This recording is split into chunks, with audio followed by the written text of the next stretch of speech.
नमस्कार। संतोष की रिपोर्ट में आप सबों का स्वागत है।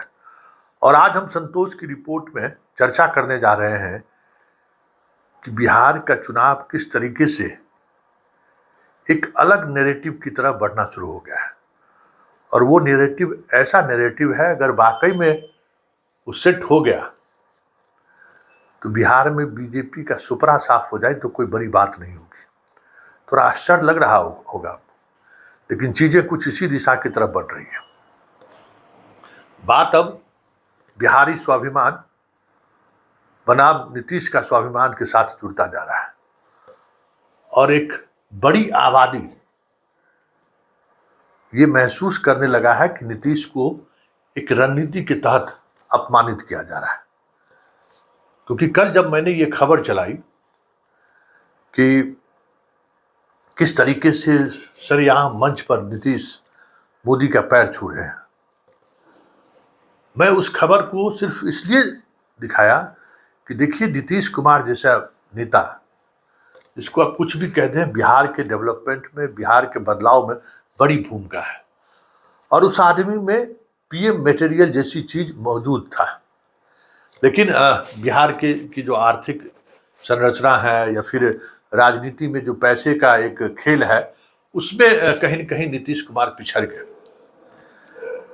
लेकिन जिस तरीके से नीतीश के साथ बीजेपी कर रही है और सार्वजनिक मंचों पर जिस तरीके से उन चीजों को दिखाया भी जा रहा है, वो कहीं न कहीं आने वाले समय में बीजेपी के लिए उलट पड़ जाए तो कोई बड़ी बात नहीं होगी।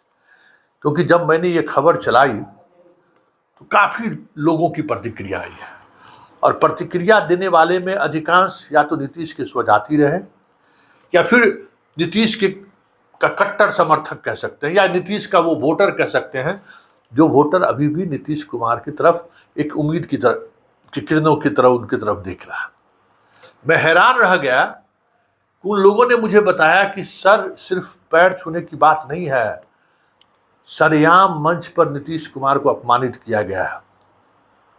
तो मैंने फिर वो वीडियो देखना शुरू किया और जिन दो वाक्यों का उन लोगों ने चर्चा किया, वहां मैं रिमाइंड फॉरवर्ड करके मैंने देखना शुरू किया। जानते हैं किस दो बातों को वो लोग फोकस कर रहे थे? एक तो जब महिला लोग पहुंची मंच पर तो वो नीतीश कुमार को थोड़ा पीछे करके सेल्फी खिंचाने लगे मोदी के साथ। क्या ये स्वाभाविक तौर पर नीतीश जिस मिजाज के नेता माने जाते हैं, क्या संभव है मंच पर इस तरीके से व्यवहार करना, वो भी सामान्य महिलाओं के द्वारा? नीतीश कुमार का तेवर और क्लेवर एक अपने अलग तरीके की रही है। उसके बाद मंच पर जब माला पहनाया जा रहा था तो नीतीश कुमार को ऐसा लगा कि एक रणनीति के तहत छोटा माला लाया गया ताकि नीतीश उस माला के अंदर नहीं आ सके। और औरंगाबाद में जिस तरीके से नीतीश कुमार को खींच के मोदी माला के अंदर लाए थे, इस बार लग रहा था कि पूरी रणनीति का वो हिस्सा ही था कि ऐसा माला लाना है कि नीतीश उससे दूर रहे। सब कुछ वीडियो में देख रहे हैं।